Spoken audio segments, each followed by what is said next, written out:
2026 சட்டமன்ற தேர்தல்தான் அடுத்த இலக்கு என்றும் வரலாற்று சிறப்புமிக்க வெற்றியை பெற திமுகவினர் உழைக்க வேண்டும் எனவும் அக்கட்சியின் தலைவரும் முதலமைச்சருமான மு.க. ஸ்டாலின் வலியுறுத்தியுள்ளார்.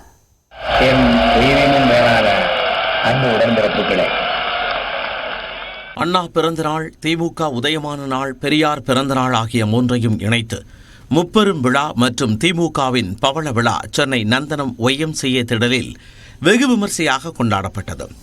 செயற்கை நுண்ணறிவு தொழில்நுட்பம் மூலம் முன்னாள் முதலமைச்சர் கருணாநிதி தத்துரூபமாக நம் கண்முன்னே கொண்டு வரப்பட்டார்.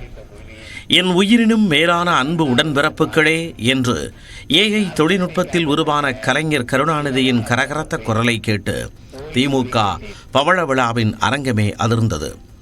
முதலமைச்சர் மு.க. ஸ்டாலினின் அருகில் கருணாநிதி அமர்ந்திருப்பது போல் ஏற்பாடு செய்யப்பட்டது திமுக தொண்டர்களை மெய்சிலிர்க்க வைத்தது. என் உயிரினும் மேலான அன்பு உடன்பிறப்புகளே, தந்தை பெரியார் வடித்த கொள்கையை, பேரறிஞர் அண்ணா வகுத்த பாதையை, என்னால் கட்டி காக்கப்பட்ட இனமான உரசத்தை ஓங்கி ஒலிக்கச் செய்து கம்பீரமாக கழகத்தை ஆட்சி பொறுப்பில் அமரச் செய்திருக்கும் தம்பி மு.க. ஸ்டாலின் அவர்களை எண்ணி எண்ணி என்னுடைய நெஞ்சம் பெருமிதம் கொள்கிறது. விழாவில் பேருரையாற்றிய முதலமைச்சர் மு.க. ஸ்டாலின் கழகம் நல்ல கழகம் என பாடல் பாடி தன்னுடைய பேச்சை தொடங்கினார். கழகம் நல்ல கழகம், நம் திராவிட முன்னேற்ற கழகம், அதன் திருப்பணி என்றென்று தொடரும். 2026 ஆண்டு சட்டமன்ற தேர்தல்தான் நமது இலக்கு என்று முதலமைச்சர் சூளுரைத்தார். அடுத்து நம்முடைய இலக்கு 2026 தேர்தல். இதுவரைக்கும் இப்படி ஒரு வெற்றியை எந்த கட்சியும் பெற்றதில்லைன்னு 2026 வரலாறு சொல்லணும். அந்த வரலாறு எழுதுவதற்கு நீங்க தயாரா? அந்த வரலாறை எழுதுவதற்கு நீங்கள் தயாரா? திமுகவும் தமிழ்நாடும் தனது இரு கண்கள் என கூறிய மு.க. ஸ்டாலின் திமுகவின் தேவை இன்னும் 100 ஆண்டுகளுக்கு இருக்கும் என குறிப்பிட்டார். 25 வயசை கொண்டாடுகிற வெள்ளி விழா ஆண்டிலையும் நம்ம கழக ஆட்சியில் இருந்துச்சு. 50 வயசை கொண்டாடுற பொன் விழா ஆண்டிலையும் கழக ஆட்சியில் இருந்துச்சு.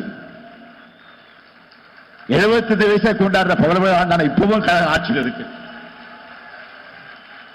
100 விழா கொண்டாடுவோம் திராவிட முன்னேற்ற கழகம் தான் நிச்சயம் ஆட்சியில் இருக்கும். ஒரு கிரீம் பண்ணுக்கு வரி எவ்வளவு என்று கேட்பதற்கு கூட உரிமை இல்லாத நிலை நாட்டில் உருவாகி உள்ளதாக குறிப்பிட்டார். இன்னைக்கு கிரீம் பண்ணுக்கு எவ்வளவு வரி போடுறீங்க கேட்க கூட உரிமை இல்லாத நிலை உருவாகி இருக்கு. தொழில் முதலீடுகளை ஈர்க்க அமெரிக்காவுக்கு சென்றோம் என்பதை விட வென்றோம் என சொல்ல வேண்டும் எனவும் முதலமைச்சர் மு.க. ஸ்டாலின் தெரிவித்தார். விழாவில் பெரியார் விருது பாப்பம்மாள் பாட்டிக்கு வழங்கப்பட்டது. அவருக்கு பதிலாக அந்த விருதினை அவரது பேத்தி ஜெயசுதா பெற்றுக்கொண்டார்.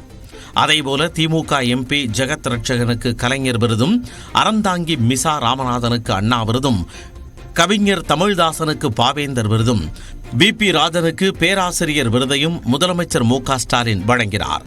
புதிதாக அறிமுகம் செய்யப்பட்ட மு.க. ஸ்டாலின் விருது தஞ்சை SS பழனி மாணிக்கத்திற்கு வழங்கப்பட்டது.